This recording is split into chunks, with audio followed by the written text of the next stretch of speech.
And in thy great compassion I will come into your house. There I will bow, there I will fear thy holiness, O Lord.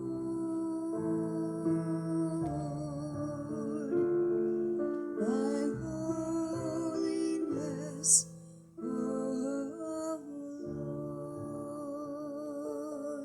Abba Father, we come into this house to worship you because we love you, because you are our God, and you have chosen us to be your people. And I thank you for that. And you are a great God. There is none like you. Let's do Who Is Like Thee. It's Mi Chamoka.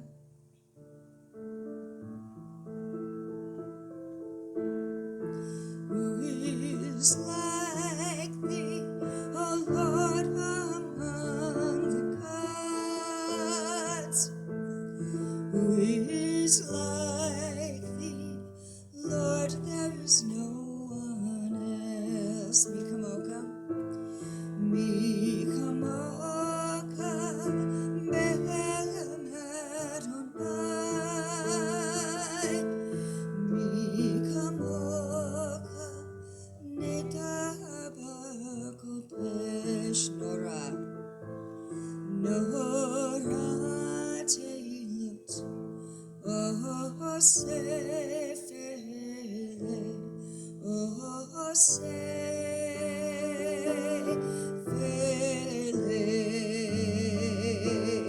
Mi Chamoka, Be'elam Adonai. Mi Chamoka, Nedabar Kodesh. Mi Chamoka, Be'elam Adonai. Mi Chamoka, Nedabar Kodesh. Nora Teilut, O Sefele, O Sefele.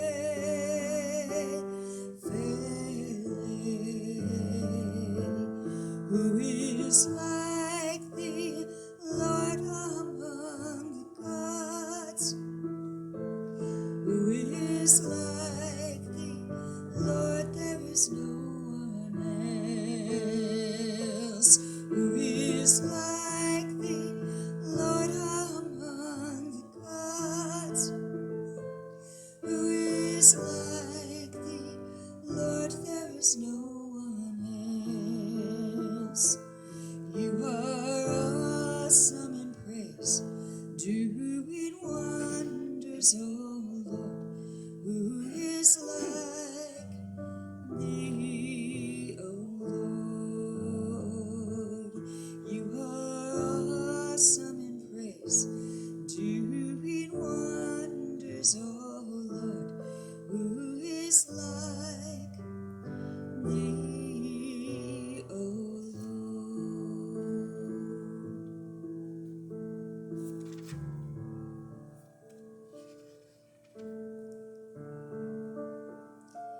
Our God is an awesome God. He reigns from heaven above with wisdom, power, and love. Our God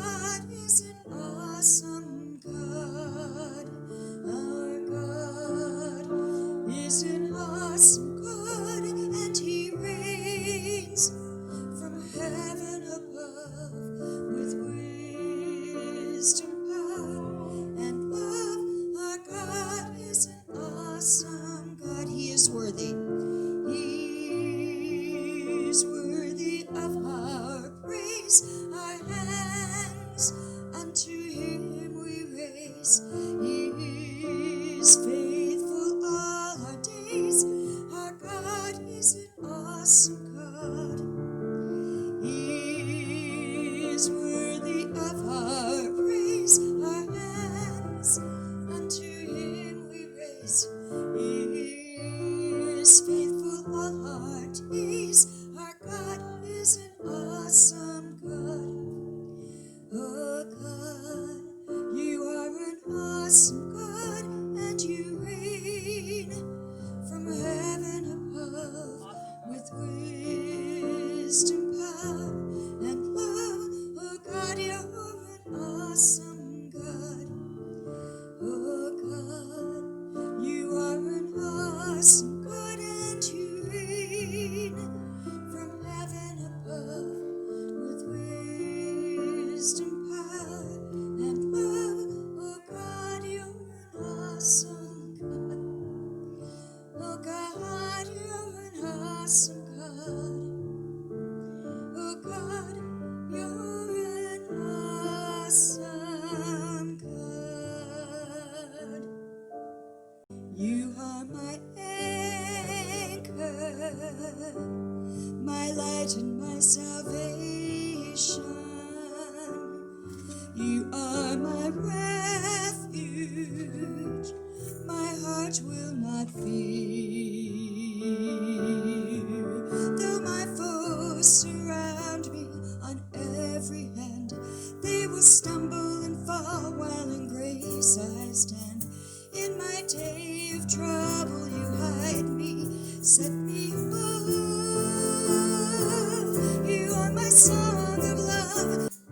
One thing I ask of you, this I will pray, to dwell in your house, O Lord, every day, to gaze upon your lovely face, and to rest in the Father's embrace. Teach me your ways, Lord, make straight the path before me.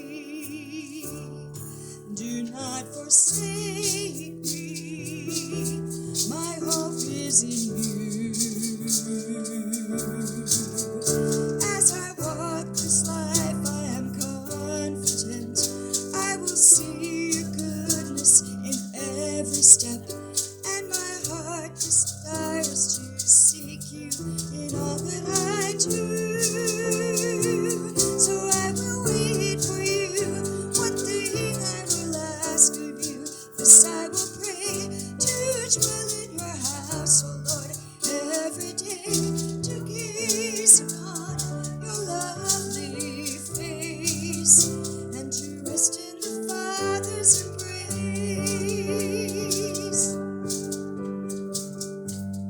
You are my anchor, my light and my salvation. You are my refuge, my heart will not fear. Though my foes surround me on every hand, they will stumble and fall while in grace I stand. In my day of trouble you hide me, set me above, to sing this song of love. One thing I will ask of you, this I will pray, to dwell in your house, Lord, every day, to gaze upon your lovely face, and to rest in the Father's embrace. One thing I will ask of you, this I will pray, to dwell in your house, Lord, every day, to gaze upon your lovely face, and to rest in the Father's embrace. And it kind of fits the season we are in, does it not? To rest in the Father's embrace, because otherwise we're not going to make it, right? We are entering a season that is a difficult season, and it's been a difficult season, and so we're adding difficulty on difficulty in some ways, and this is something that God has been showing me over and over and over again from the very beginning of COVID, where he spoke to me and he said, your rebellion will kill you. Told us to fall in and to obey and to do what we were being told. That's what he told us. I'm not saying what he told anyone else. That's what he told us. And then not long ago, he said to me very specifically, do not grow weary in well-doing. Do not grow weary in well-doing, for you will reap the benefits. And so even though I know it's hard, even though I know it's a challenge, even though I know people are tired of all of the COVID stuff, people are tired of the carefulness, people are tired of all of this. But just because we are tired of it doesn't mean it is done. Okay? Just because we're tired of it does not mean it is done. And I believe we're going into a very difficult season. It's been hard. It might get harder. Now is a really good time for us to pull into the Spirit of God, to make sure we hear him, so make sure we follow what he says for us to do, which may be different than what he says for someone else to do. Okay? But we must be willing and able to listen to the Spirit of God and to do what he says a long, long time ago. And back to the point where I thought, well, maybe I didn't hear that right. Maybe I was just, giving a word in the moment, whatever. The Lord spoke to me very clearly, and he said, you need to learn to hear my voice, so that when I say go right, you go right. When I say go left, you go left. When I say go straight, you go straight. Because if I say go left and you go right, you will die. And that's been a long time ago he gave me that word. And I kind of had put it on a shelf and went, you know what? Maybe I was just, in the spirit of the moment, and maybe that word will come true eventually. I'm seeing it coming true. Honestly. And it's up to each of us to hear the Spirit of God. I know what the big prophets have said. I understand that. I will tell you from the beginning, I didn't get the same messages. I didn't hear the same things that many of them were saying. And so I've kept my mouth shut and I've kept quiet. And I've just said, okay, Lord, I don't know why I see it so different. Why am I seeing it different? I'm a nobody. Why am I seeing it different? I've talked to a few others that are, quote, nobodies who've also seen it different. And I know the prophets all said a certain outcome was going to happen. I didn't see it from the beginning. I firmly and strongly believe that one of the things that purifies the church the most is oppression. One of the things that will purify the church the most is legitimate oppression, not this phony stuff that we think is oppression. We think we're oppressed because our neighbor looks at us cross-eyed. Get over that. Smile and bless them. We think we have it hard because when we look for Hanukkahs in this town, someone says, why would we carry that? Well, because some people actually celebrate Hanukkah here, it's okay. But we need to be able to bless when people do things like that. And that was a long time ago. I don't even know who that was anymore, but it happened to me. We've got to be able to bless. Persecution is coming. Did not Jesus say that would be so? Did he not? So why do we think it's going to be any different? Because some name it and claim it prophet said it was going to be great and wonderful and we were going to win and all of this stuff? I'm sorry. Persecution purifies. Difficulties purify us. They reveal what is deep within our hearts so that God can fix it, so God can heal it. If God does not reveal what is hidden deep within our hearts, then we won't let him heal us, because we don't even know it's there. We have no idea the depth of fear that we can have until God opens that wound and says, now let me fix it. Now let me in there. Now let me help you. I believe with all my heart it's going to get harder. I believe with all my heart that those who act in presumptive rebellion against the authorities' instructions regarding viruses, I mean, guys, it's science. It's not spiritual stuff. It's science that says COVID is a very real virus, that says it does horrible things to people. And I know that people think that the numbers are out of order. I know all of that, but I know people that are working in the hospitals in the East Coast, and they will tell you it's not that out of order. They will tell you that they don't think all of the cases are being diagnosed even. I know people that have been on the front line of the scientific looking into it and the study of it and the understanding of it. And I even heard not long ago that the vaccine is going to change your DNA. Let me tell you something. A vaccine cannot change your DNA. It is biologically not possible. So I don't know who's saying it. I don't know where it's coming from. But I've spoken to a guy who's a doctor who does vaccines on animals. Okay, now I understand this. He says, if we could have changed DNA through a vaccine, we would have done it a long time ago to make sure that our animals were better, were healthier. We would have gotten rid of certain diseases in the cattle. We would have done all that. You cannot change DNA through a vaccine. So I don't know where that's coming from, but someone told me that yesterday, and I went, change your DNA? How does a vaccine change your DNA? I don't know. There's a lot of things that are put out there that we have to use the brain God's given us. We have to use the wisdom God has given us. And we have to ask the questions. We have to look at and see, okay, is that possible? Is that real? Is that, Lord, is that from you or is that somebody's imagination? Because there's a lot of stuff that is put out there from imagination. I've got a book on the shelf in there that was written a long time ago about the pagan history of Christmas and Easter. Let me tell you, most of that came out of his imagination. There is no evidence to support what he said. And it is coming out now as scholars are actually researching, and even scholars within the Messianic movement are doing the research to find out where the Ashtoreth poles were, what they looked like, how they were done. What is this talking about in Jeremiah, bringing the tree in and da-da-da-da? And they will tell you that half the stuff in that book that most of the Messianic world has been quoting for 50 years or more is not supported by evidence in history.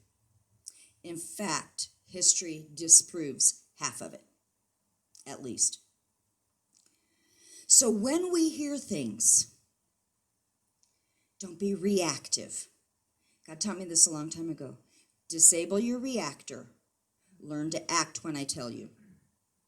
Don't explode. Disable that reactor. Act when I tell you. All of that to say we may be making some shifts and some changes in how we do the service in order to comply with the regulations. And I'm saying this for the people that watch this later. We're probably going to have 2 different services. It'll be the same people because we are the same core team that leads. And right now we have our leadership team leading. So that's what we're going to do. We'll figure it out. We'll make it work. We will be obedient. We will ask the Spirit of God how to do what he has called us to do, because I can't stop that. I will not stop giving the Word of God. I won't. But that doesn't mean we don't have to maybe change a little bit of how we do things.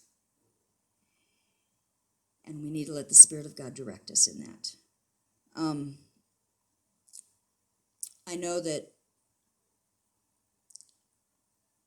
I'm not the only one that has seen these things. I'm not the only one that God has been speaking this to. But I think we have been quiet about it because so many big names have been saying the opposite. And we're kind of like, but I'm a nobody, so who cares? Nobody cares what God's telling me. But God cares, and so we're going to do what God says for us to do.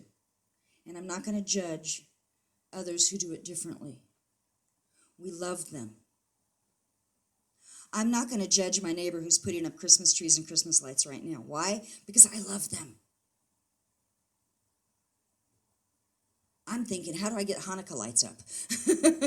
Where am I going to get blue lights to put up around my house? And how do I make it sure it's Hanukkah? And how do I bring brightness, bring light, bring joy? I'm also not going to be judgmental or harsh to my neighbors that don't celebrate any of it, because they're Jehovah's Witnesses and they don't. I'm just going to love them.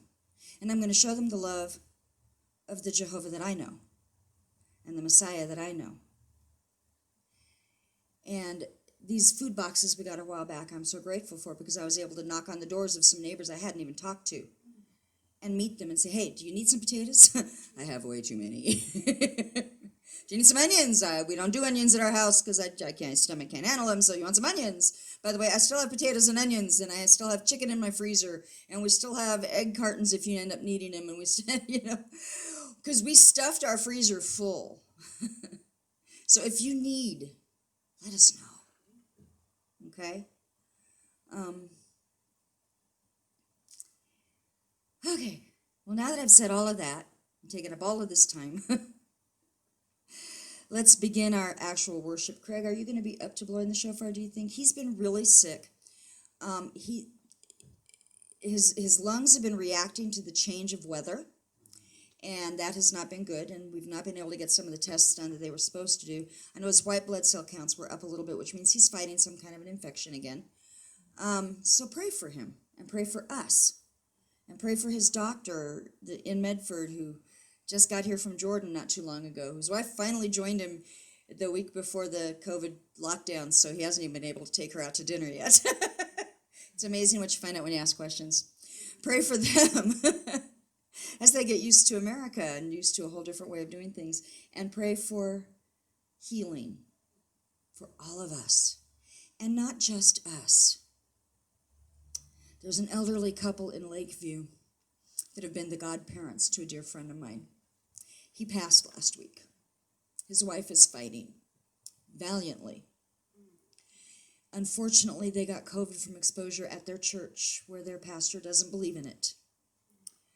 And it has gone all through that church now. So pray for that pastor. And pray for those that love families who are sick. I got news today of a cousin who was just diagnosed with cancer, and his wife's father passed last night. And it's just, it's all around us.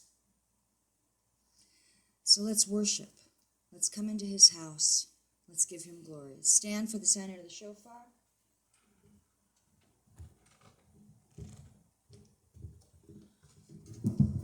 And stay standing for the Shema.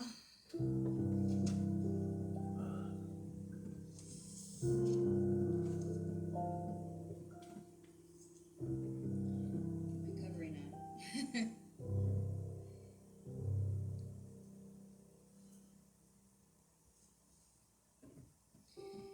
Baruch atah Adonai, Eloheinu melech haolam, asher kirishanu b'mitzvotav v'tzivanu l'shmoa chol shofar. Blessed are you, Lord our God, King of the universe. You sanctify us with your commandments, and you instructed us to hear the voice of the shofar as it calls us to worship.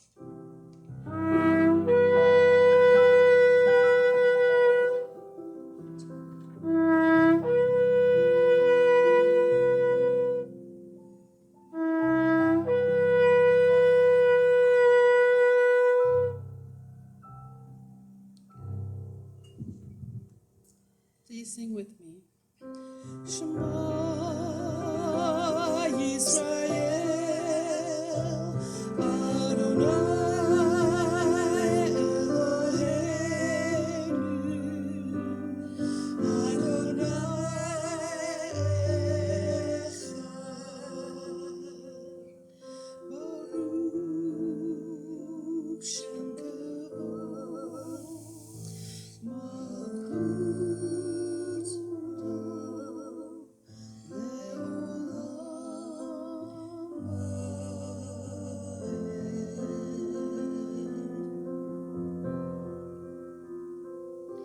Hear, Israel, the Lord is our God, the Lord is one. Blessed be the name of his glorious kingdom. forever and forever.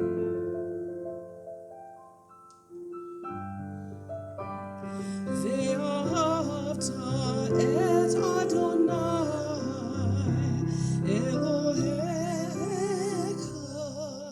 בכל לבבך ובכל נפשך ובכל מאודך.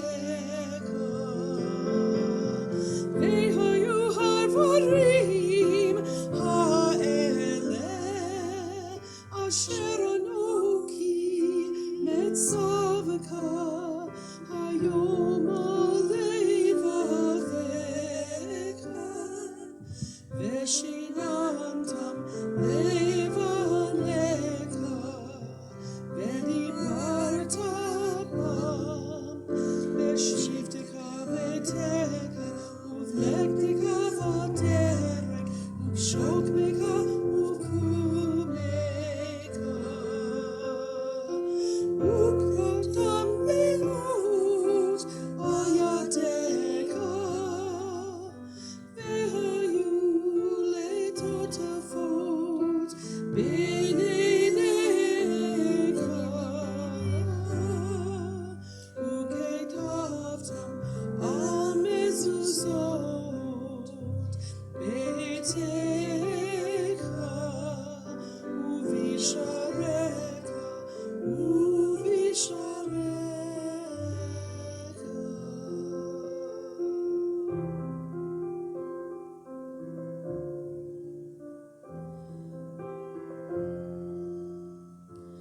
ואהבת לרעך כמוך. And read the English with me.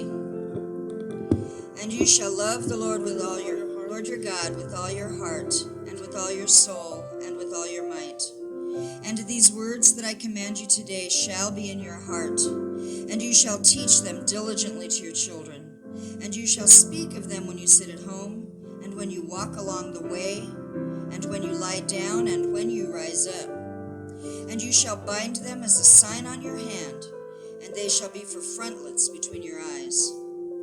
And you shall write them on the doorposts of your house and on your gates. And you shall love your neighbor as yourself.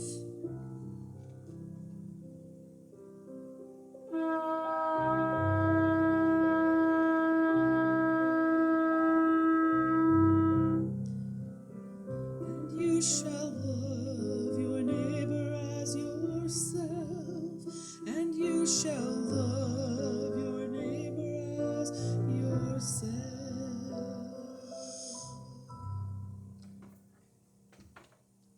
Baruch atah Adonai Eloheinu melech haolam, asher kirishanu b'mitzvotav v'tzivanu lechiot legoyim v'natan lanu, Yeshua HaMashiach or Ha'olam. Blessed are you, Lord our God, King of the universe, who sanctified us through the commandments and commanded us to be a light unto the nations, and has given us Yeshua the Messiah, the light of the world. And Abba, Father, I thank you for that light. I thank you that you have given us of your light, given us of your spirit. I thank you that you speak to each one of us and you give us direction.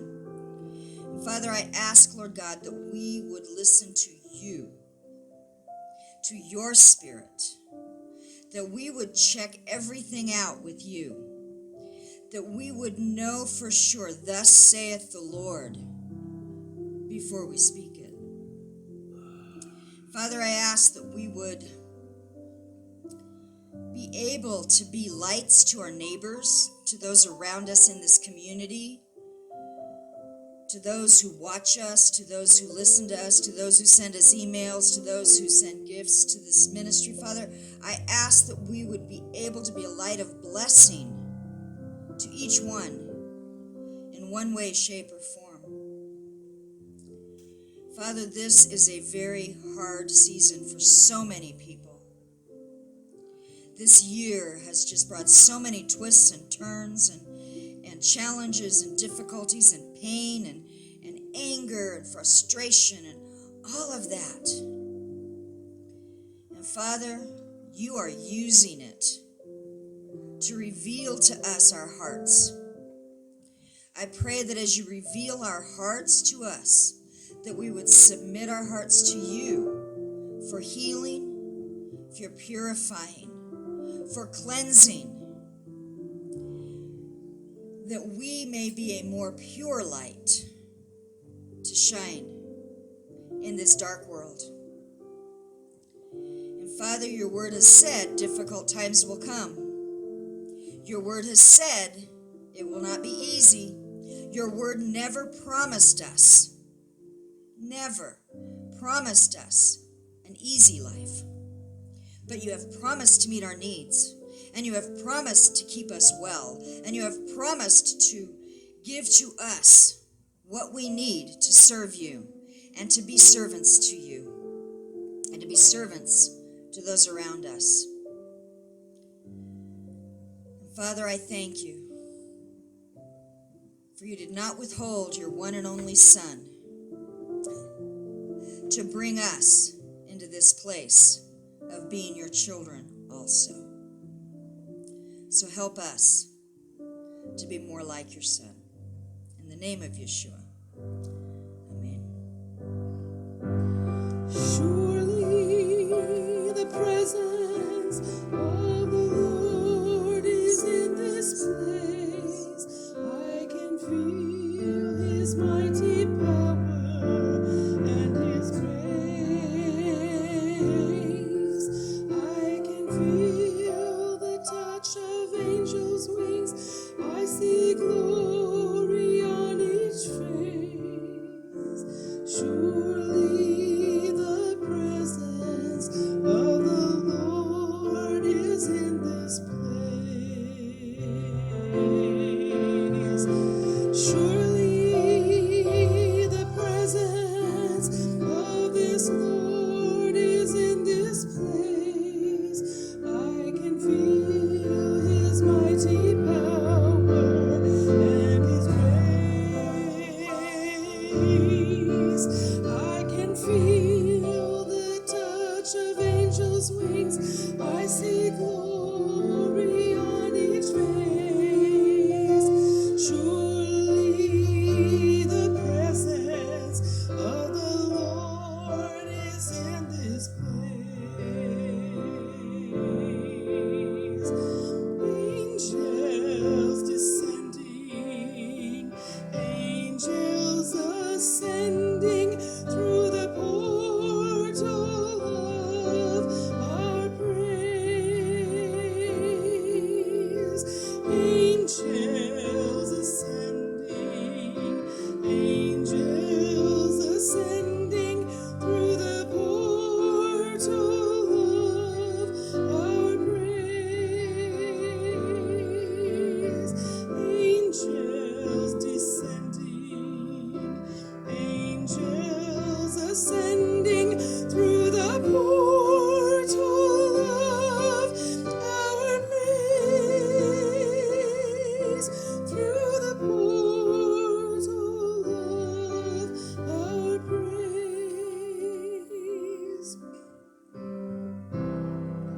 O Lord God of Israel, there is no God like thee in the heavens. There is no God like thee in the earth. O Lord God of Israel.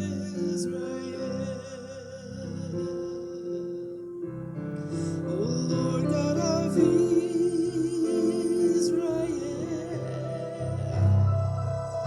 there is no God like thee in the heavens. There is no God like thee in the earth. O Lord God of Israel, that keepeth covenant and showeth mercy unto thy servants who walk before thee.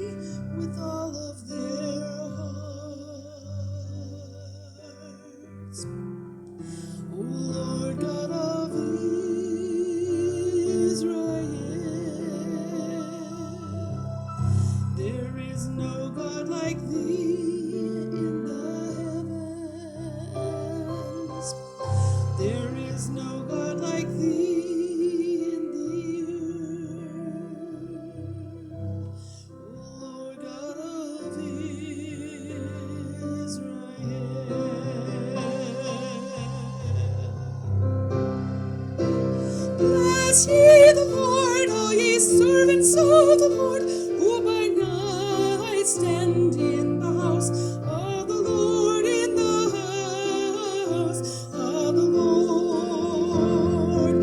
Bless ye the Lord, all ye servants of the Lord, who by night stand in the house of the Lord, in the house of the Lord. Lift up your hands in the sanctuary and bless the Lord. Lift up your hands in the sanctuary and bless the Lord. Lift up your hands in the sanctuary and bless the Lord. Lift up your hands in the sanctuary and bless the Lord. Bless ye the Lord, all ye servants of the Lord, who by night stand in the house of the Lord, in the house of the Lord. Bless ye the Lord, all ye servants of the Lord, who by night stand in the house of the Lord, in the house of the Lord. Who has ascended to heaven and come down? Who has established all the ends of the earth? What is his name? And what is his son's name? Surely you know. Every word of God proves true. He is a shield to those who take refuge in him. Proverbs 34 and 5. Keep going. Get closer to the mic. Okay. My eyes have seen thy salvation, which thou hast prepared in the presence of all peoples, a light for revelation to the Gentiles, all the nations, and for glory to thy people Israel. Luke 2:30 through 32.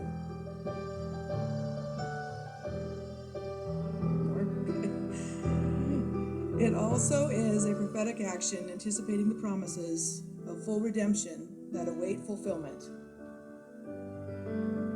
All the ends of the earth shall remember and turn to Yahweh, and all the families of the nations shall worship before him. For dominion belongs to Yahweh, and he rules over the nations. Psalms 22:27-28. As thy name, O God, so thy praise reaches to the ends of the earth. Thy right hand is filled with victory. Let Mount Zion be glad. Psalm 48:10 and 11. And then they will see the Son of Man coming in clouds with great power and glory. And then Yahweh will send out the angels and gather his elect from the four winds, from the ends of the earth to the ends of heaven. Mark 13:26 and 27.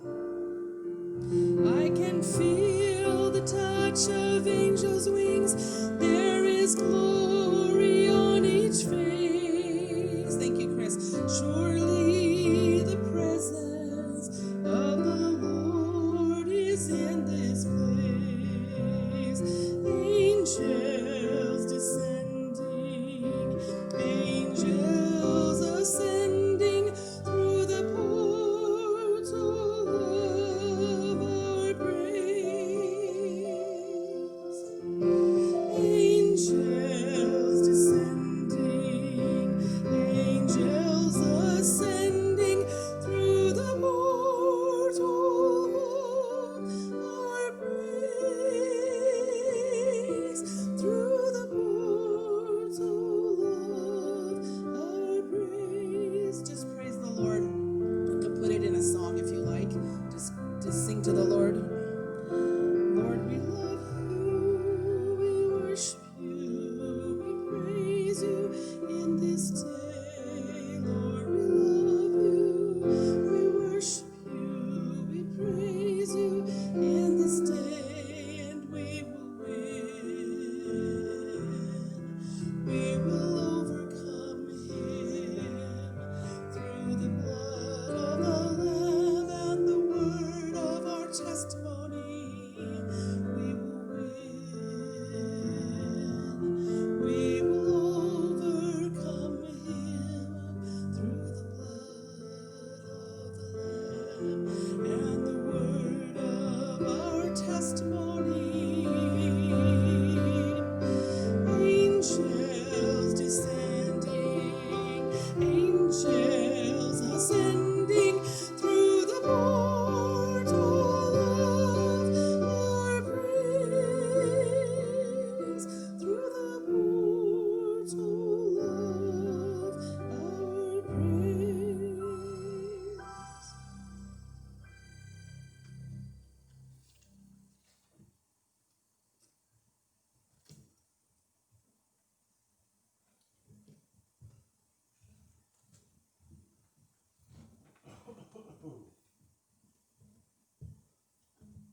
were here this week working on the system, working on, that's not what that was supposed to do. It's supposed to be a little like that. That's should be tighter. That needs to bend that way more. Okay. We're trying to make things work a little bit better for the sound, because sometimes when Craig is working the sound as he does the recording and trying to put that up, it's different. It's difficult. And so anyway, we're working on it. God has given us so many different pieces from so many different companies and so much different stuff and from different people. And so trying to get it all blended together is not necessarily an easy task. But then neither is blending the people of God. Right? I told someone once, everything in my life is prophetic. I can't help it. Our Torah portion today, and Craig, you're not up to reading, are you? No, I didn't think so. When he tries to speak, the projection triggers the lungs. So we're going to have Janie read our first part. I still have a couple readings if other people, would you guys want to read? Okay, good. So Janie's going to begin our reading. We're in Genesis chapter 28. Vayetze, which means he went out, or he left, or he got going.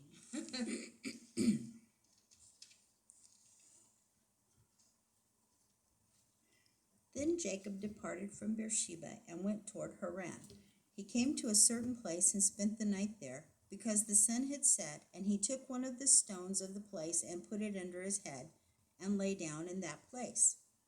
He had a dream, and behold, a ladder was set on the earth with its top reaching to heaven, and behold, the angels of God were ascending and descending on it. And behold, the Lord stood above it and said, I am the Lord, the God of your father Abraham, and the God of Isaac. The land on which you lie, I will give it to you and to your descendants. Your descendants will also be like the dust of the earth, and you will spread out to the west, and to the east, and to the north, and to the south.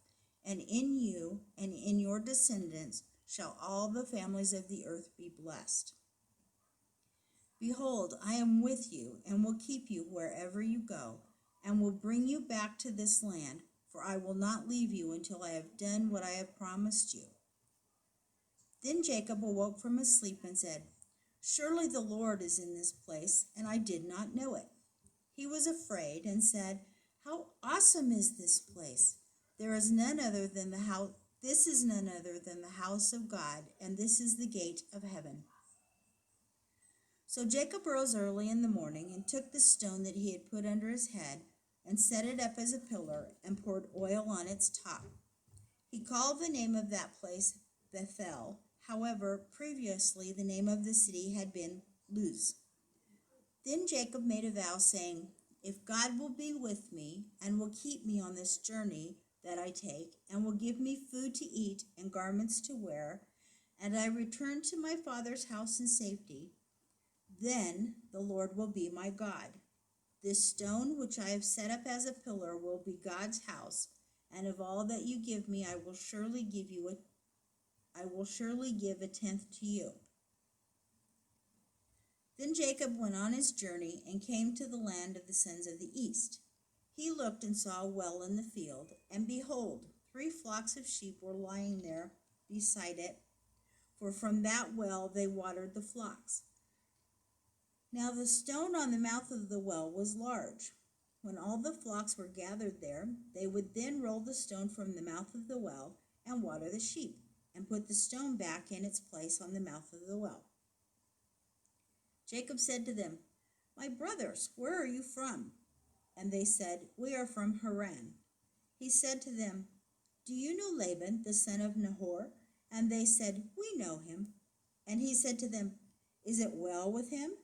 And they said, It is well, and here is Rachel, his daughter, coming with the sheep. He said, Behold, it is still high day. It is not time for the livestock to be gathered. Water the sheep and go, pasture them. But they said, We cannot until all the flocks are gathered, and they rolled the stone from the mouth of the well. Then we will water the sheep.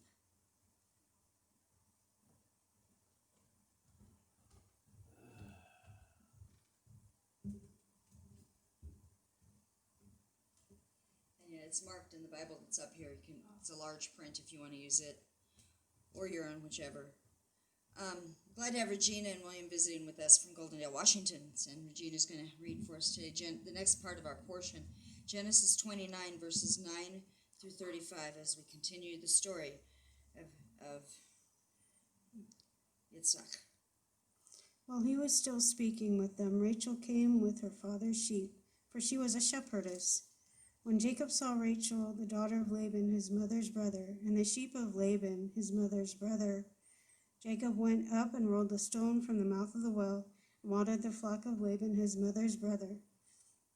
Then Jacob kissed Rachel, and lifted his voice and wept. Jacob told Rachel that he was a relative of her father, and that he was Rebekah's son, and she ran and told her father. So when Laban heard the news of Jacob his sister's son, he ran to meet him, and embraced him and kissed him, and brought him to his house. Then he related to Laban all these things. Laban said to him, "Surely you are my bone and my flesh," and he stayed with him a month. Then Jacob said to Jacob, "Because you are my relative, should you therefore serve me for nothing? Tell me, what shall your wages be?" Now Laban had 2 daughters. The name of the older was Leah, and the name of the younger was Rachel. And Leah's eyes were weak, but Rachel was beautiful of form and face. Now Jacob loved Rachel, so he said, "I will serve you 7 years for your younger daughter Rachel." Laban said, "It is better that I give her to you than to give her to another man. Stay with me." So Jacob served 7 years for Rachel, and they seemed to him but a few days because of his love for her. Then Jacob said to Laban, "Give me my wife, for my time is completed, that I may go in to her." Laban gathered all the men of the place and made a feast. Now in the evening he took his daughter Leah and brought her to him, and Jacob went in to her. Laban also gave his maid Zilpah to his daughter Leah as a maid. So it came about in the morning that, behold, it was Leah. And he said to Laban, "What is this you have done to me? Was it not for Rachel that I served with you? Why then have you deceived me?" But Laban said, "It is not the practice in our place to marry off the younger before the firstborn. Complete the week of this one, and we will give you the other also for the service which you shall serve with me for another 7 years. Jacob did so and completed her week, and he gave him his daughter Rachel as his wife. Laban also gave his maid Bilhah to his daughter Rachel as her maid. So Jacob went in to Rachel also, and indeed he loved Rachel more than Leah, and he served with Laban for another 7 years. Now the Lord saw that Leah was unloved, and he opened her womb, but Rachel was barren. Leah conceived and bore a son, and named him Reuben. For he said, "Because the Lord has seen my affliction, surely now my husband will love me." Then she conceived again and bore a son, and said, "Because the Lord has heard that I am unloved, he has therefore given me this son also." So she named him Simeon. She conceived again and bore a son, and said, "Now this time my husband will become attached to me, because I have borne him 3 sons. Therefore he was named Levi. And she conceived again and bore a son, and said, "This time I will praise the Lord." Therefore she named him Judah. Then she stopped bearing. Thank you, Regina. Our next portion is Genesis chapter 30. Chris is going to come and read Genesis 30, verse 1 through 36.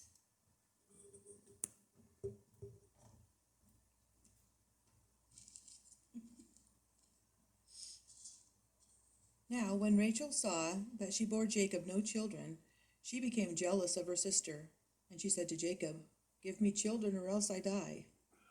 Then Jacob's anger burned against Rachel, and he said, "Am I in the place of God, who has withheld from you the fruit of the womb?" She said, "Here is my maid Bilhah. Go into her, that she may bear on my knees, and through her I too may have children." So she gave him her maid Bilhah as a wife, and Jacob went into her.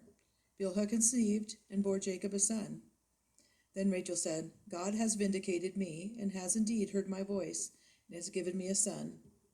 Therefore she named him Dan. Rachel's maid Bilhah conceived again and bore Jacob a second son. So Rachel said, "With mighty wrestlings I have wrestled with my sister, and I have indeed prevailed." And she named him Naphtali. When Leah saw that she had stopped bearing, and she took her maid Zilpah and gave her to Jacob as a wife. Leah's maid Zilpah bore Jacob a son. Then Leah said, "How fortunate!" So she named him Gad. Leah's maid Zilpah bore Jacob a second son. Then Leah said, "Happy am I, for women will call me happy." So she named him Asher. Now in the days of wheat harvest, Reuben went and found mandrakes in the field and brought them to his mother Leah. When Rachel said to Leah, "Please give me some of your son's mandrakes," but he said to her, "Is it a small matter for you to take my husband, and would you take my son's mandrakes also?" So Rachel said, "Therefore he may lie with you tonight in return for your son's mandrakes." When Jacob came in from the field in the evening, then Leah went out to meet him and said, "You must come in to me, for I have surely hired you with my son's mandrakes." So he lay with her that night. God gave heed to Leah, and she conceived and bore Jacob a fifth son. Then Leah said, "God has given me my wages, because I gave my maid to my husband." So she named him Issachar. Leah conceived again and bore a sixth son to Jacob. Then Leah said, "God has endowed me with a good gift. Now my husband will dwell with me, because I have borne him 6 sons. So she named him Zebulun. Afterward she bore a daughter, and her name was Dinah. Then God remembered Rachel, and God gave heed to her and opened her womb. So she conceived and bore a son and said, "God has taken away my reproach." She named him Joseph, saying, "May the Lord give me another son." Now it came about, when Rachel had borne Joseph, and Jacob said to Laban, "Send me away, that I may go to my own place and to my own country. Give me my wives, my children, for whom I have served you, and let me depart, for you yourself know my service which I have rendered you." But Laban said to him, "If now it pleases you, stay with me. I have divined that the Lord has blessed me on your account." He continued, "Name me your wages, and I will give it." But he said to him, "You yourself know how I have served you, and how your cattle have fared with me. For you had little before I came, and it was increased to a multitude, and the Lord has blessed you wherever I turned. But now, when shall I provide for my own household?"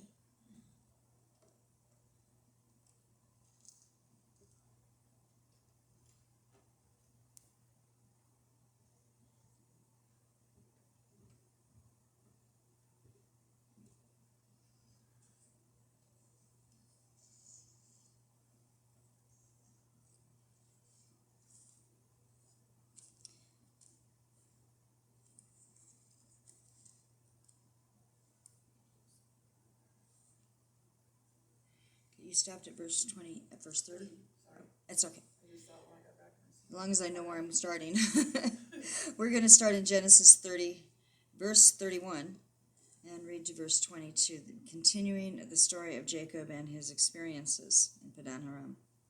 So he said, "What shall I give you?"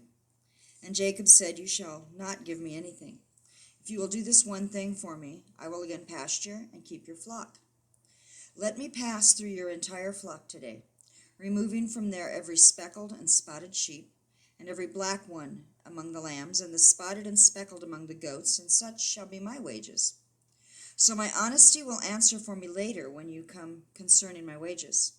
Everyone that is not speckled and spotted among the goats, and black among the lambs, if found with me, would be considered stolen." Laban said, "Good, let it be according to your word." So he removed on that day the striped and spotted male goats, and all the speckled and spotted female goats, every one with white in it, and all of the black ones among the sheep, and gave them into the care of his sons. And he put a distance of 3 days' journey between himself and Jacob. And Jacob fed the rest of Laban's flock. Then Jacob took fresh rods of poplar and almond and plane trees, and peeled white stripes in them, exposing the white which was in the rods. He set the rods which he had peeled in front of the flocks and the gutters, even in the watering troughs, where the flocks came to drink, and there they mated when they came to drink. So the flocks mated by the rods, and the flocks brought forth striped, speckled, and spotted. Jacob separated the lambs, and made the flocks face toward the striped and all the black in the flock of Laban, and he put his own herds apart, and did not put them with Laban's flock. Moreover, whenever the stronger of the flock were mating, Jacob would place the rods in the side of the flock of the gutters, so that they might mate by the rods. But when the flock was feeble, he did not put them in. So the feebler ones were Laban's, and the stronger ones were Jacob's. So the man became exceedingly prosperous, and had large flocks, and female and male servants, and camels, and donkeys. Now Jacob heard the words of Laban's sons, saying, Jacob has taken away all that was our father's, and from what belonged to our father he has made all his wealth. And Jacob saw the attitude of Laban, and behold, it was not friendly towards him as formerly. Then the Lord said to Jacob, Return to the land of your fathers, to your relatives, and I will be with you. So Jacob sent and called Rachel and Leah to his flock in the field, and said to them, I see your father's attitude, that it is not friendly towards me as formerly, but the God of my father has been with me. You know that I have served your father with all my strength, yet your father has cheated me, changed my wages 10 times. However, God did not allow him to hurt me.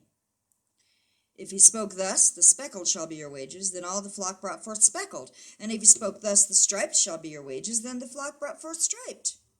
Thus God has taken away from your father's livestock, and given them to me. And it came about at the time when the flock were mating, that I lifted up my eyes and saw in a dream, and behold, the male goats which were mating were striped, speckled, and mottled. And the angel of God said to me in the dream, Jacob. And I said, Here I am. And he said, Lift up now your eyes, and see that all the male goats which are mating are striped, speckled, and mottled. For I have seen all that Laban has been doing to you. I am the God of Bethel, where you anointed a pillar, where you made a vow to me. Now rise, leave this land, return to the land of your birth. Rachel and Leah said to him, Do we still have any portion or inheritance in our father's house? Are we not reckoned by him as foreigners? For he has sold us, and has entirely consumed our purchase price. Surely all the wealth which God has taken away from our father belongs now to us and our children. Now then, do whatever God has said to you to do. Then Jacob arose, put his children and his wives upon camels, and he drove away all his livestock, and all his property which he had gathered, his acquired livestock which he had gathered in Padan Aram, to go to the land of Canaan, to his father Isaac. When Laban had gone to shear his flock, then Rachel stole the household idols that were her father's. And Jacob deceived Laban, the Aramean, by not telling him that he was fleeing. And so he fled with all that he had, and he arose and crossed the Euphrates River, and set his face toward the hill country of Gilgal. Joy, would you come and continue the reading and finish this portion? It will be Genesis 31. Start with 22, please, and read to 32, verse 3.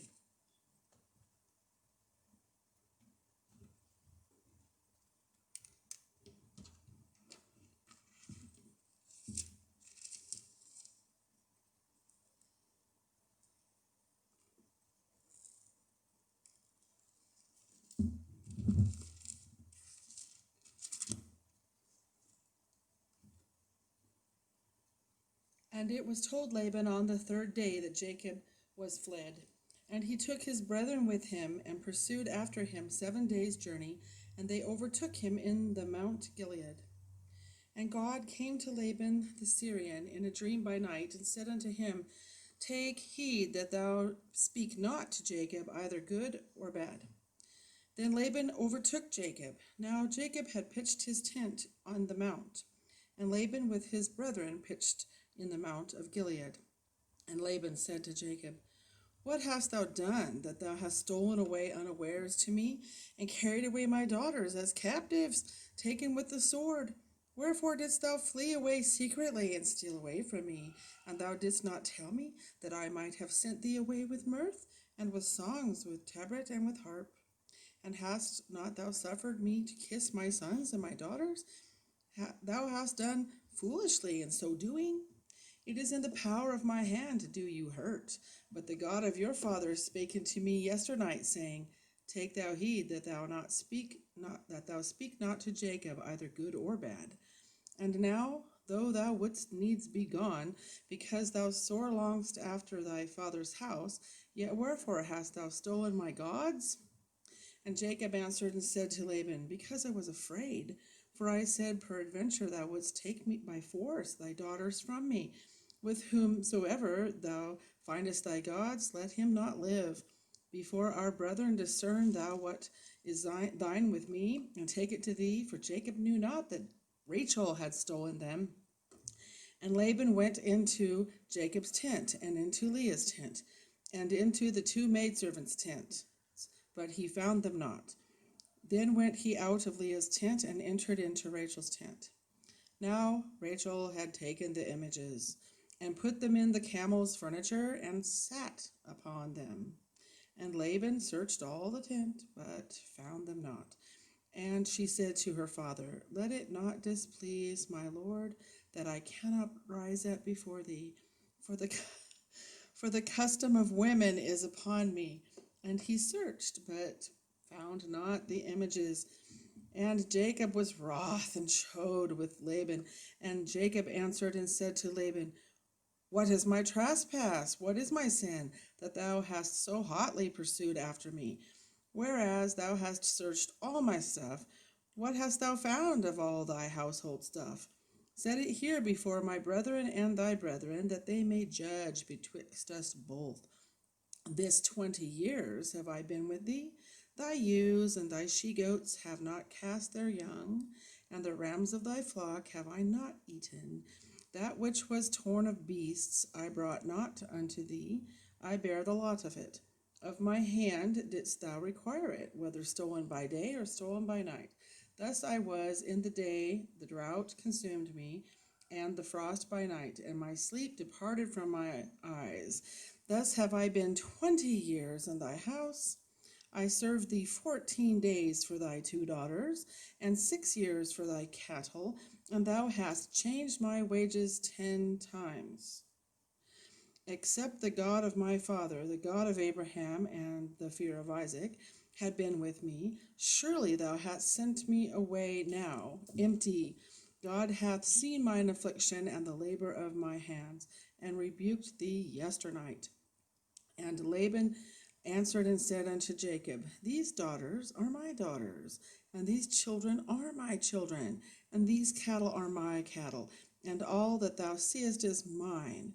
And what can I do this day unto these my daughters, or unto their children which they have borne? Now therefore come thou, let us make a covenant, I and thou, and let it be for a witness between me and thee. And Jacob took a stone, and set it up for a pillar. And Jacob said unto his brethren, Gather stones. And they took stones, and made an heap. And they did eat there upon the heap. And Laban called it Yagar Sahudutha, but Jacob called it Galid. And Laban said, This heap is a witness between me and thee this day. Therefore was the name of it called Galid. And Mizpah, for he said, The Lord watch between me and thee, when we are absent one from another. If thou shalt afflict my daughters, or if thou shalt take other wives besides my daughters, no man is with us. See, God is witness betwixt me and thee. And Laban said to Jacob, Behold this heap, and behold this pillar, which I have cast betwixt me and thee. This heap be witness, and this pillar be witness, that I will not pass over this heap to thee, and thou shalt not pass over this heap and this pillar unto me for harm. The God of Abraham and the God of Nahor, the God of their father, judge betwixt us. And Jacob sware by the fear of his father Isaac. Then Jacob offered sacrifice upon the mount, and called his brethren to eat bread. And they did eat bread, and tarried all night in the mount. And early in the morning Laban rose up, and kissed his sons and his daughters, and blessed them. And Laban departed, and returned unto his place. And Jacob went on his way, and the angels of God met him. And when Jacob saw them, he said, This is God's host. And he called the name of that place Mahanaim. And Jacob sent messengers before him to Esau his brother unto the land of Seir, the country of Edom. The continuing story in the life of Jacob. Janie's going to come and read out of our Haftarah portion, the prophets.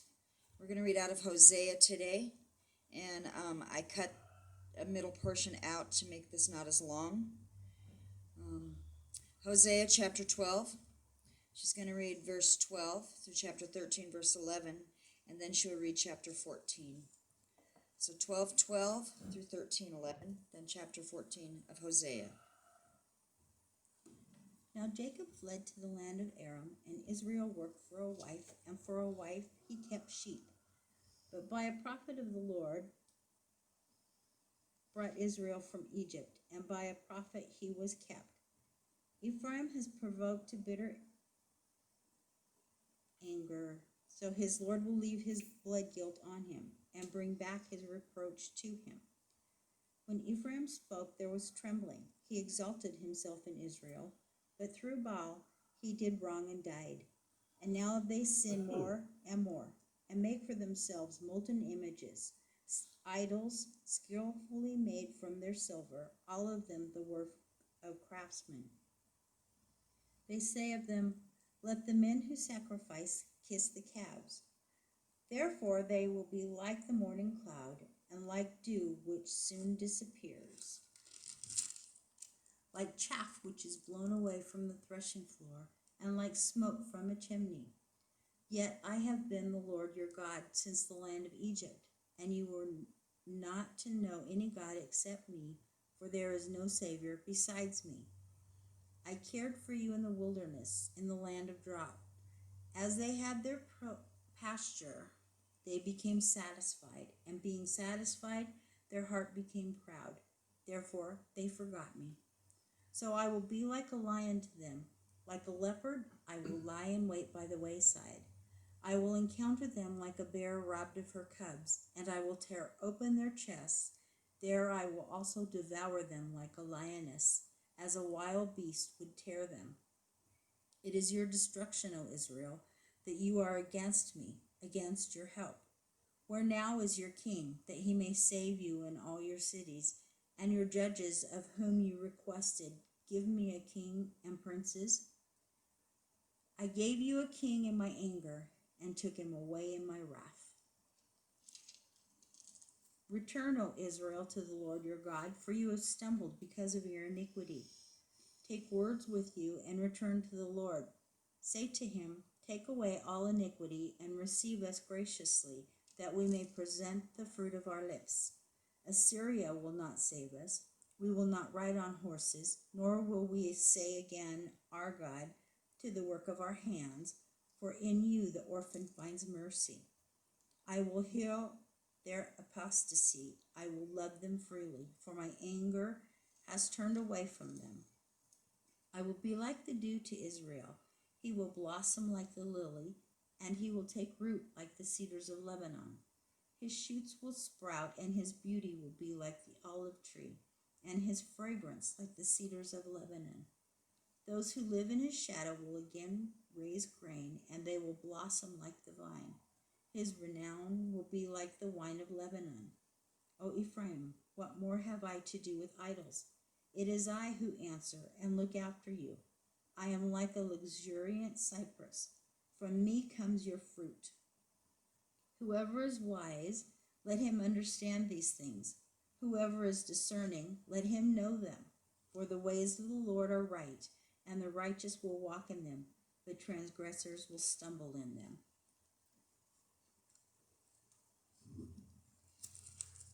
And out of the Gospel, the Apostolic Writings of John, the Beloved, Bob is going to come and read for us John 1:43 through 51. John 1:43 through 51.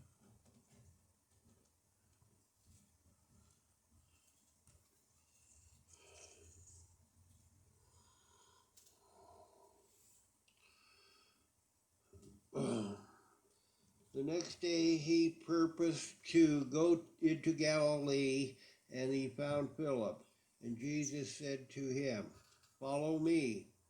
Now Philip was from Bethsaida, of the city of Andrew and Peter. Philip found Nathanael and said to him, "We have found him of whom Moses in the law and also the prophets wrote, Jesus of Nazareth, the son of Joseph." Nathanael said to him, "Can any good thing come out of Nazareth?" Philip said to him, "Come and see." Jesus saw Nathanael coming to him, and he said of him, "Behold, an Israelite indeed, in whom there is no deceit." Nathanael said to him, "How do you know me?" Jesus answered and said to him, "Before Philip called you, when you were under the fig tree, I saw you." Nathanael answered him, "Rabbi, you are the Son of God, who are the King of Israel. You are the King of Israel." Jesus answered and said to him, "Because I said to you that I saw you under a fig tree, do you believe? You will see greater things than these." He said to him, "Truly, truly, I say to you, you will see the heavens open and the angels of God ascending and descending on the Son of Man."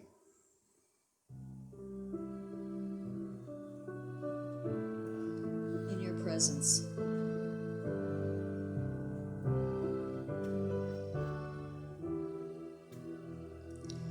In your presence, that's where I'm strong.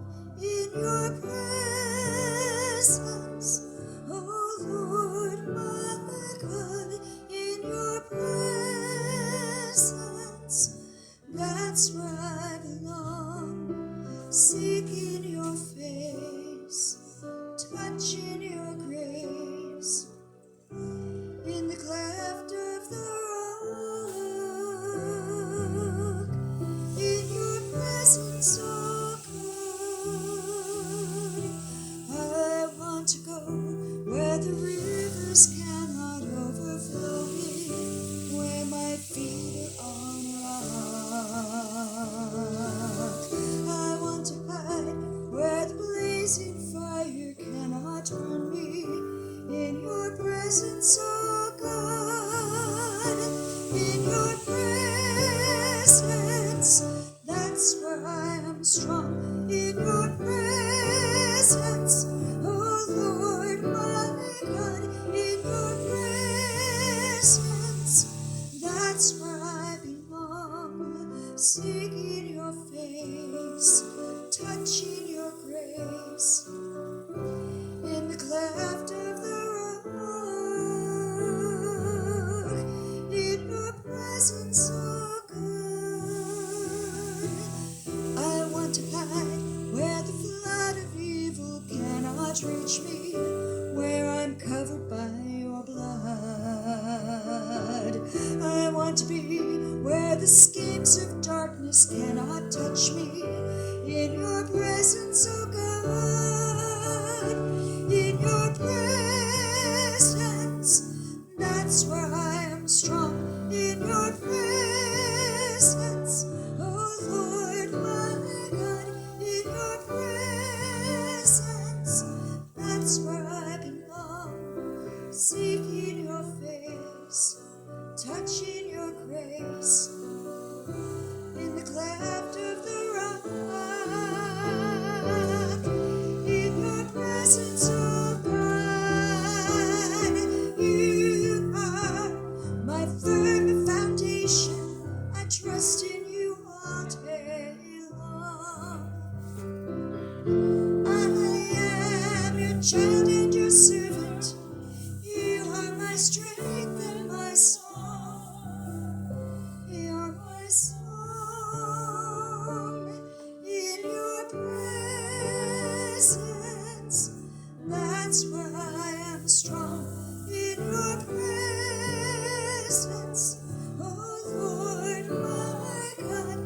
In your presence, that's where I belong. Seeking your face, touching your grace. In the cleft of the rock, in your presence, oh God, seeking your face, touching your grace. In the cleft of the rock, in your presence, oh God, in your presence, oh God.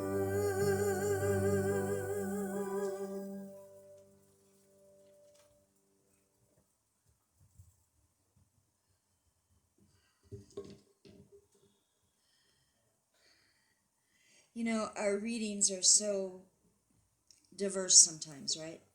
And it covers so much territory.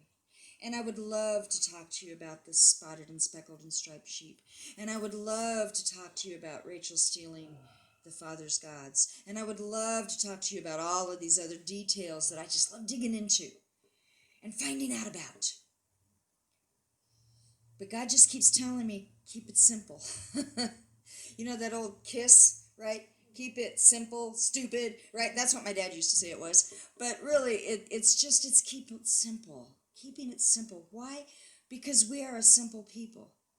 And we can dig into all these other things, and we can look at them, and we can study them out. But if they don't make a difference in how we walk our life out, then I have failed as a teacher.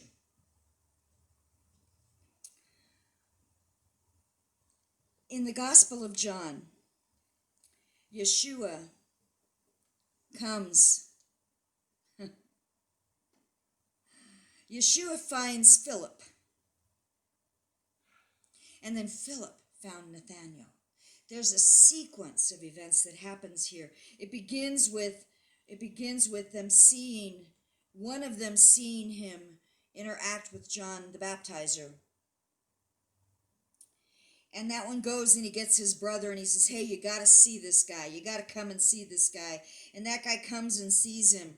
And the next day, Jesus goes to Galilee and he finds Philip. And then Philip, who is from the same place that Andrew and Peter were, found Nathanael and brought him.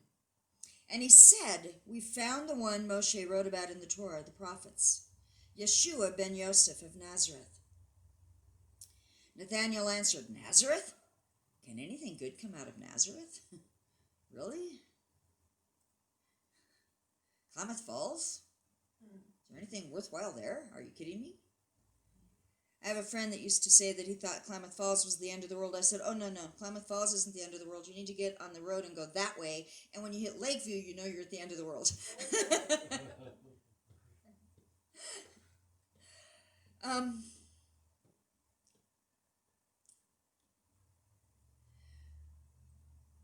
But Yeshua surprises them.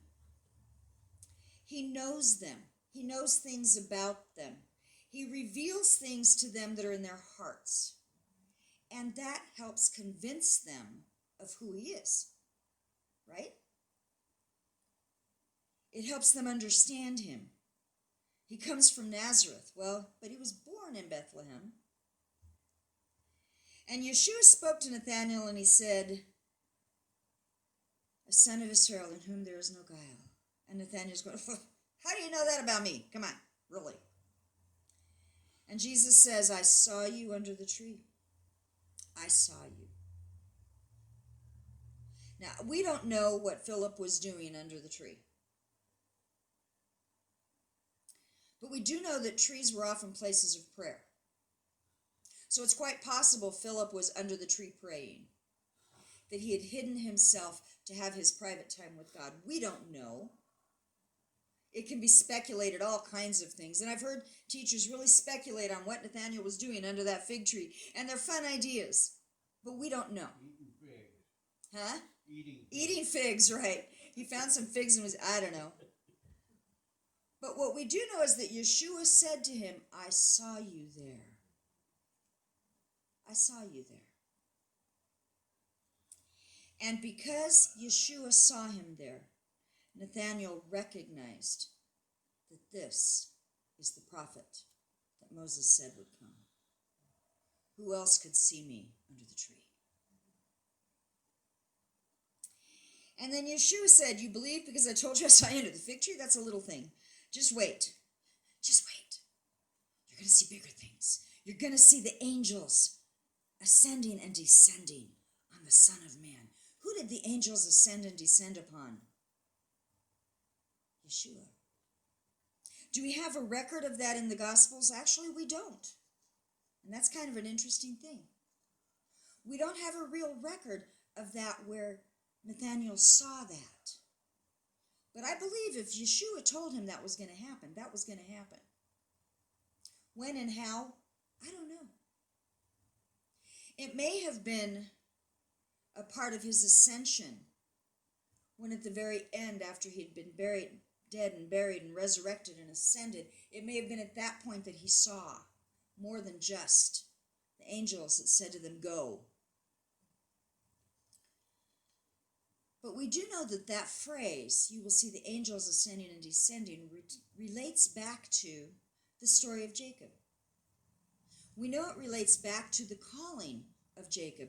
We know it relates back to when Jacob was told to leave his land, to leave his father's house, to go to his mother's brother's home, to get a wife. We know that Jacob is fleeing for his life because Esau is threatening to kill him. We know that Jacob has received a blessing. We know that he has purchased the birthright. We know that he is promised of God to be a leader. And then God sends him away into the desert. That's a pretty common pattern for leaders in God's kingdom, is it not?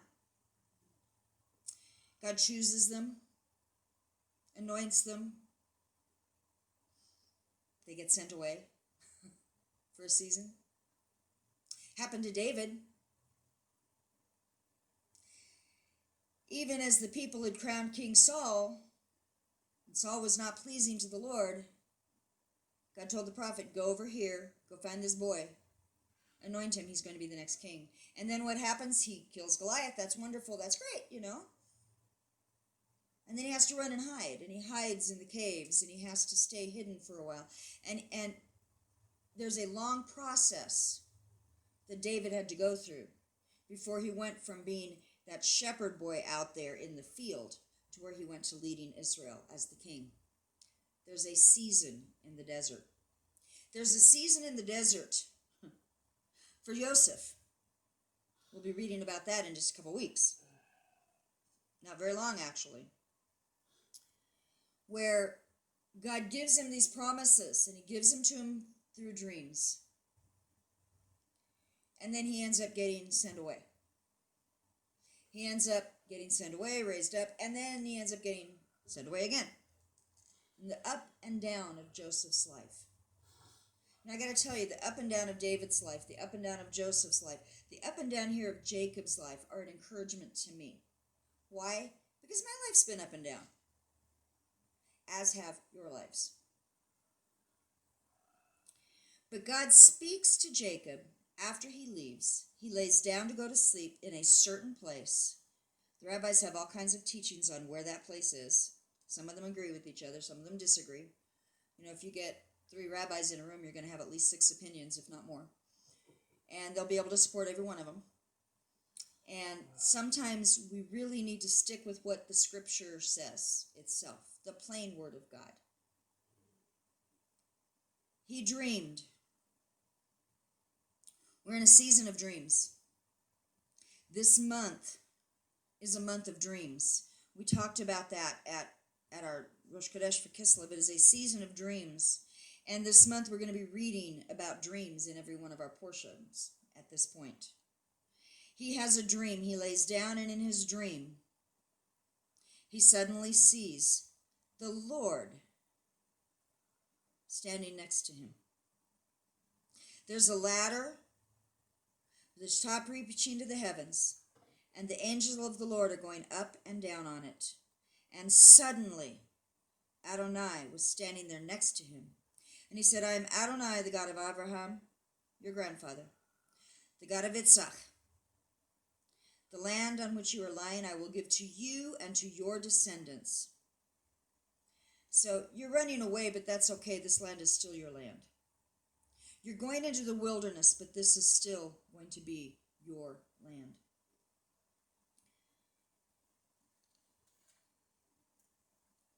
It says, your descendants will be as numerous as the grains of the dust of the earth. You will expand to the west and to the east, to the north and to the south. By you and your descendants, all the families of the earth will be blessed. Look, I am with you. I will guard you wherever you go, and I will bring you back into this land, because I won't leave you until I have done what I have promised.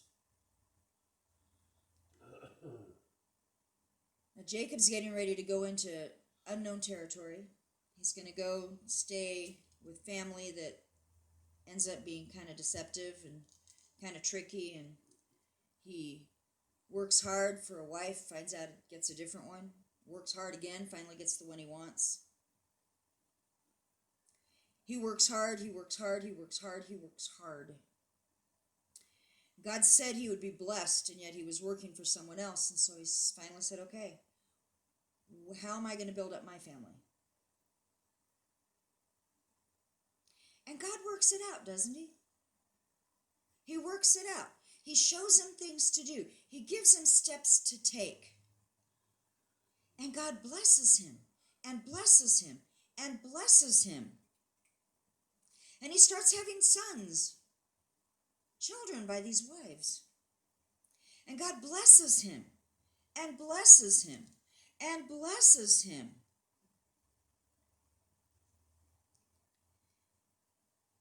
In chapter 31, it says a couple things that I found interesting. Verse 1, it says, when he heard Laban's sons were saying, Yaakov has taken away everything that our father once had, from what used to belong to our father. That's how come he's rich. So he heard something. He was paying attention. He heard what was being said. Okay. Then it says he also saw that Laban regarded him differently than before. So Jacob is using his natural senses to evaluate the world around him, to pay attention to what's happening around him. The brothers are not happy with him. He's seeing a change in how he's being treated. He recognizes this. Then God said, it's time to go back. If he had not listened and heard what the brothers were saying, if he had not paid attention to the fact that he was being treated differently now, would God have been able to speak to him and say, now it's time to go? I think that, in a sense, God was showing him, it's going to be time to leave. It's going to be time to leave. It's going to be time to leave. It's not always easy to leave. It's not always easy to go when you're being told. Sometimes we see things, we hear things, we notice things. We don't want to see them. We don't want to hear them. We don't want to notice them. And I will tell you that we should always, always, always wait for the Word of God. But when the Word of God comes, most of the time, it comes as a confirmation of what you're already seeing and feeling. If God speaks to you from a prophet, if it's of God, I will tell you, most of the time, if not every time, it's been a confirmation of what you've already seen, what you've already heard, what you're already becoming aware of. But God always, always confirms with his word. He always confirms with his word. He doesn't speak anything that's going to disagree with it. He doesn't speak anything that is going to go against it. He doesn't tell us to hate our neighbors. He tells us to love our neighbors. He is never going to tell you to hate your neighbor. kind of a joke in some of the churches. Once in a while it has to be said, and sadly it does have to be said sometimes, that, girl, God's never going to give you someone else's husband.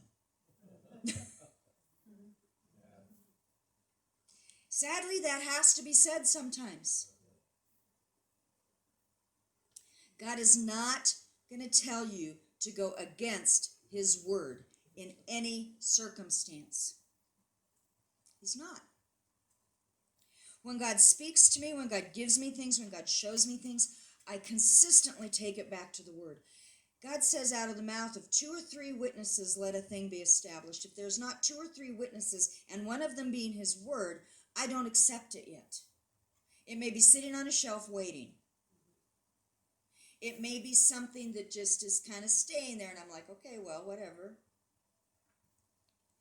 God will confirm what he is telling you through his word. And I believe it's through his written word as well as through his Holy Spirit. Using his written word. It uses both.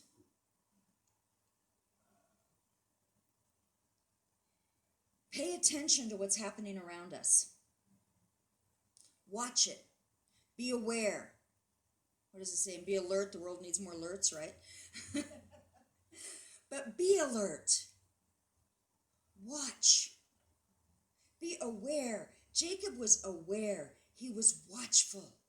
He noticed. He was paying attention.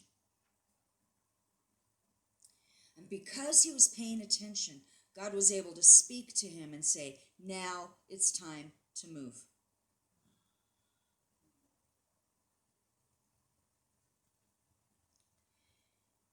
If we move before God speaks, we have no guarantee he will be with us.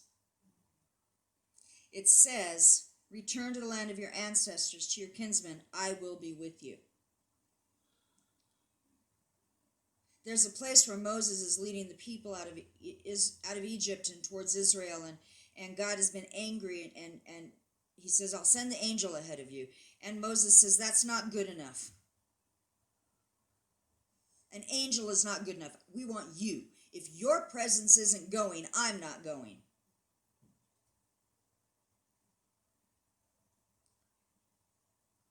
When God speaks and says, I will be with you, his presence is with us, and his presence will strengthen us, and his presence will guide us, and his presence will make things smooth for us, even if it seems hard, even if it seems steep, even if the way is not easy.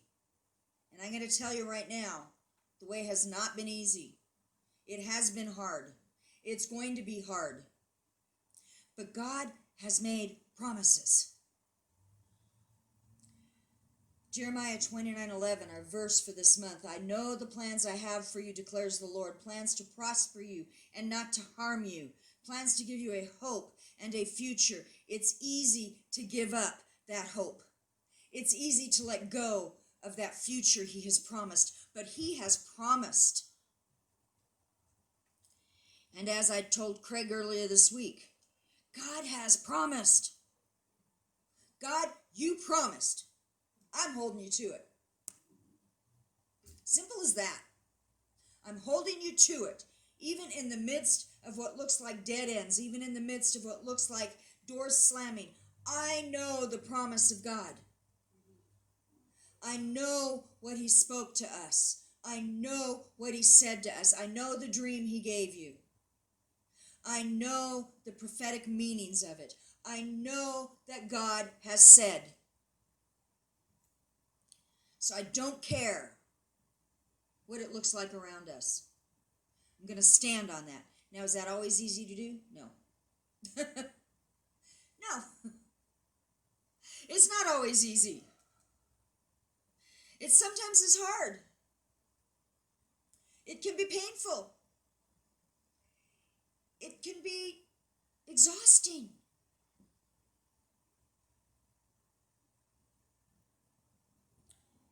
But I'm still going to stand on it.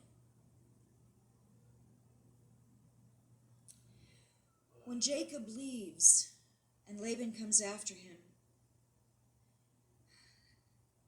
God gives Laban a dream. He gave Jacob a dream at the beginning of it all. He says, the angels are descending and ascending, and this is my home. This is my place. This is where the blessings are going to be pouring out over the earth. This is it. And I'm going to use you in part of that blessing to the earth. I'm going to do all of that. Then he tells him when it's time to leave. And he leaves, and Laban gets up and grabs his men and is like, I'm going after him. He stole my daughters. He stole my grandkids. He stole my this. He stole my that. Now, Laban has been a deceiver. Laban is not necessarily a good guy. He thinks he is. And see, that's the hard part. He thinks he is. And he probably had a whole lot of people convinced he was a good businessman, and they didn't know why Jacob was getting rich and he wasn't. Because they didn't see behind closed doors. They didn't see the manipulations. They didn't see all of that. But God did. The daughters did.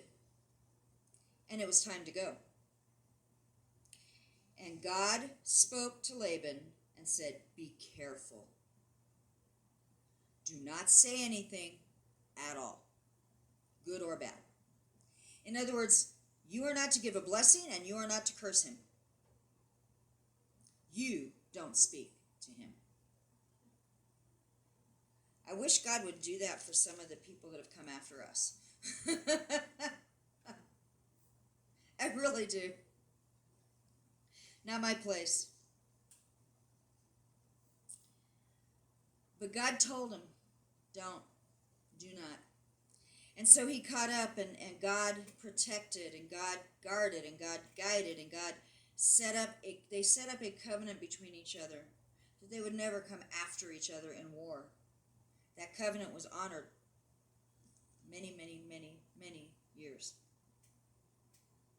Many generations. And as Yaakov goes on his way, the very last part of it says, and the angels of God met him. You know, I'm not a big Angels fan, and I don't mean the sports team. I'm not a big one that says we need to be watching for angels or listening for angels or honoring the angels. I believe we honor God. We honor Yeshua. I think if you honor an angel too much, that angel's going to look at you and go, stop it. Why? Because their role is to bring us to God. They are messengers of God to us. But that's just it. They're messengers. They are not God. We have the messengers of God that met him.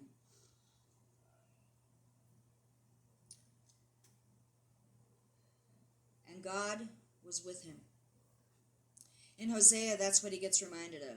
The people get reminded, God was with you. God was with you. God was with you. God was with you. Even when you were disobedient, even when you did these other things, God was with you. And God is now saying it is time to come back in repentance and give up all those things. God was with you. God is with you. He says, I am your God. There is no other God but me. There is no other Savior. So return, Israel, to Adonai your God, for your guilt has made you stumble. Take words with you and return to Adonai and say to him, forgive my guilt, accept what is good, and we will pay, instead of bulls, the offerings of our lips. See, it's not enough to do the sacrifice if we do not repent.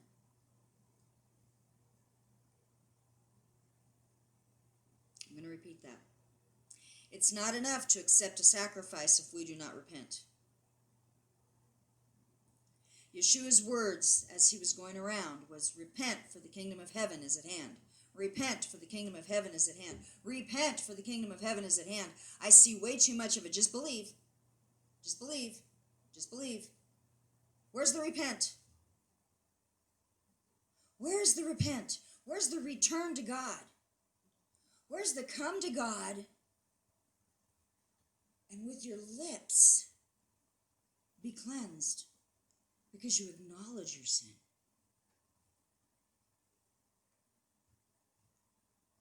I acknowledge that I have been fearful.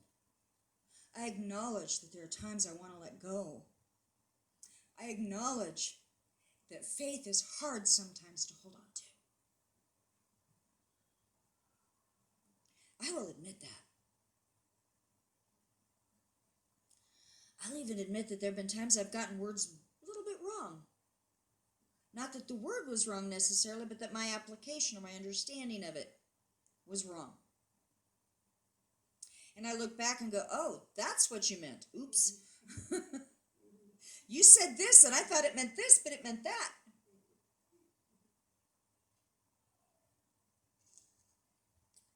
Let the wise understand these things. Let the discerning know them, for the ways of the Lord are straight, and the righteous will walk in them. But in them sinners stumble. I am just a sinner saved by grace, but I'm not just a sinner anymore.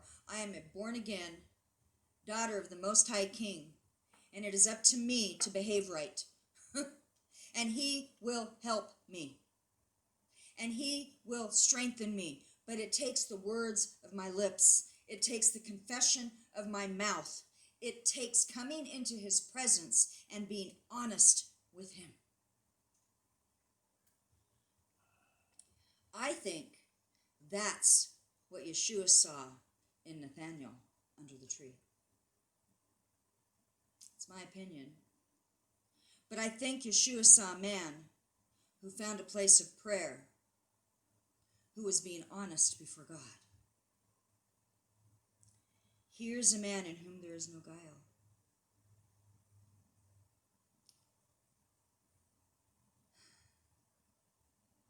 Here's a man who's going to stand honestly before God.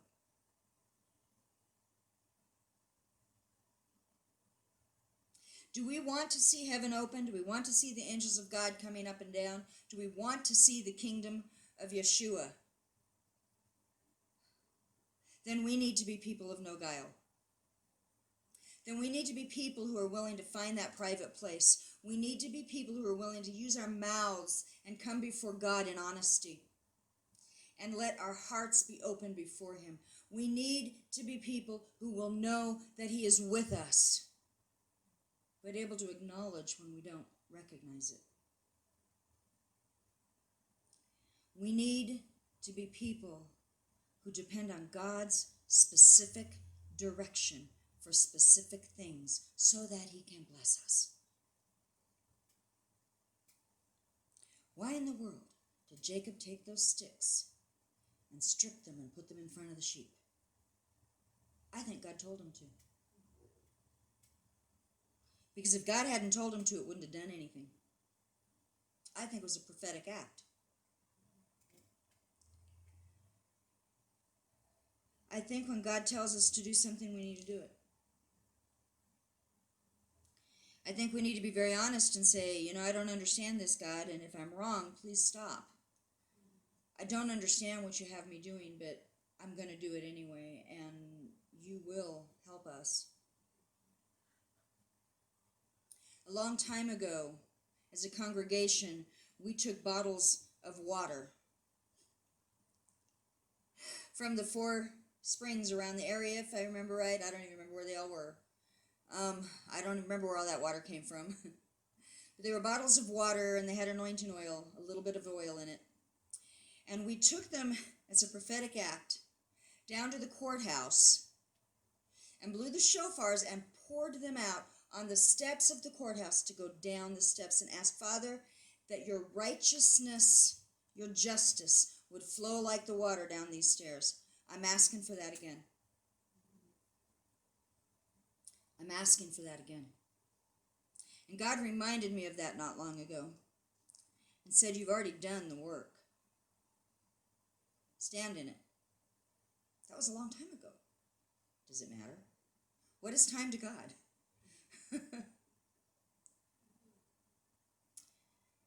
What is time to God?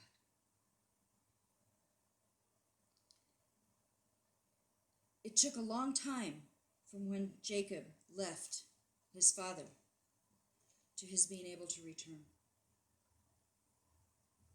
But when he returned, it was with the wealth that God allowed him to get. and to have. It took a long time. He could have been tired. He could have given up. He could have went, I'm never going to get to leave this place. This guy's never going to let me earn anything of my own. I'm always having to work for him.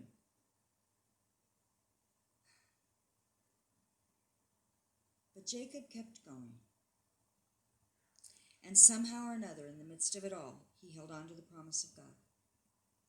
And somehow another, in the midst of it all, even as he noticed things around him not looking good, he opened himself up to hear the word of God.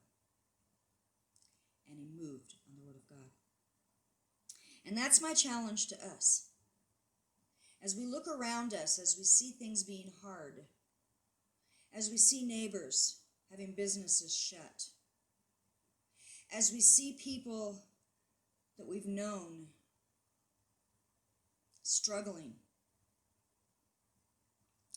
as people we know die, as people we know are suffering because someone they love has died. In all of this struggle, let us hold on to the word of God. Let us hold on to the promise of God. Let us use our lips to speak his praise, to speak those truths back to him. Let us hold on to it, to speak where we have failed, to ask his strength. And let us do what God says when he says, because it will make a difference. It will make a difference. And you may not see the difference, but it will make a difference. A long time ago, God showed me a picture of a rock being cast from the shore. And as the rock was picked up in the hand and thrown into the river, it made a splash and then ripples. That rock never saw those ripples. That rock just sunk to the bottom and sat there for a while. But the ripples went out. The ripples went out.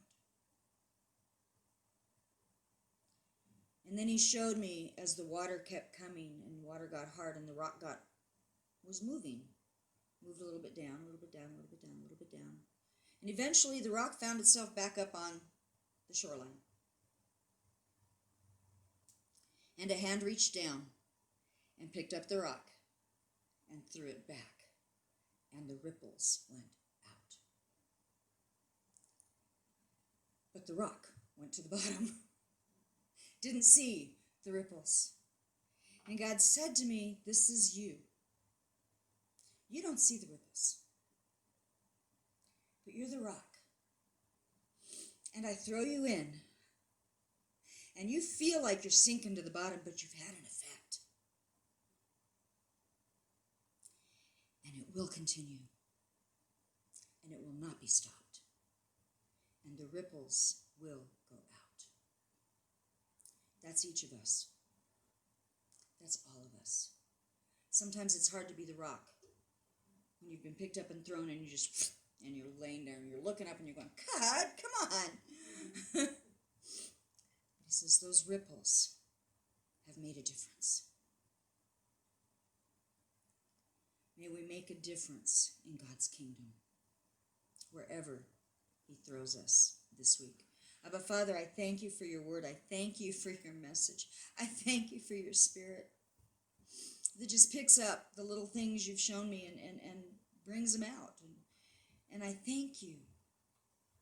I ask that I would be even more submissive to that spirit. And Father, I confess that there have been times this week I've wanted to give up, but you don't let me. And you won't let us, because your hand is upon us.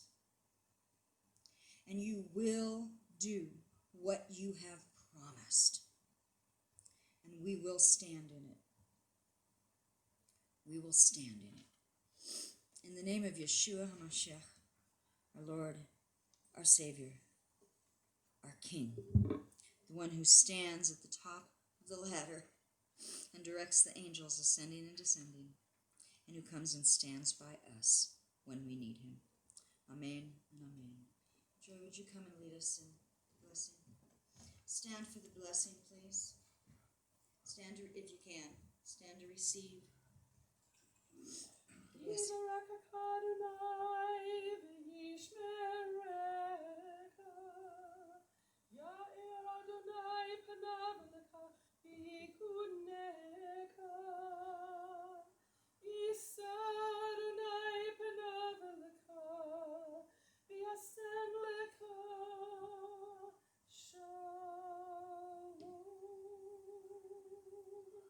The Lord bless you and keep you. The Lord make his face shine upon you and be gracious unto you.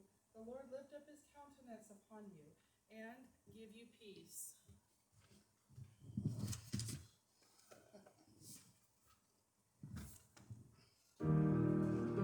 The Lord bless you. Lord bless you. And keep you. And keep you. The Lord Make his face to shine upon you. The Lord bless you. The Lord bless you. And keep you. And keep you. The Lord make his face to shine upon you. And be gracious unto you. And be gracious unto you. The Lord lift up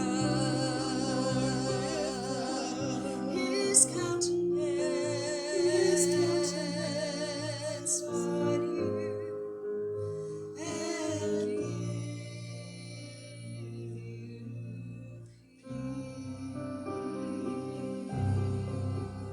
peace.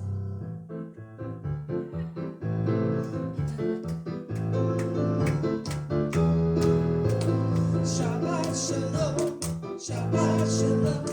Shabbat, Shabbat, Shabbat, Shabbat shalom. Hey! Shabbat shalom. Shabbat shalom. Shabbat, Shabbat, Shabbat, Shabbat shalom.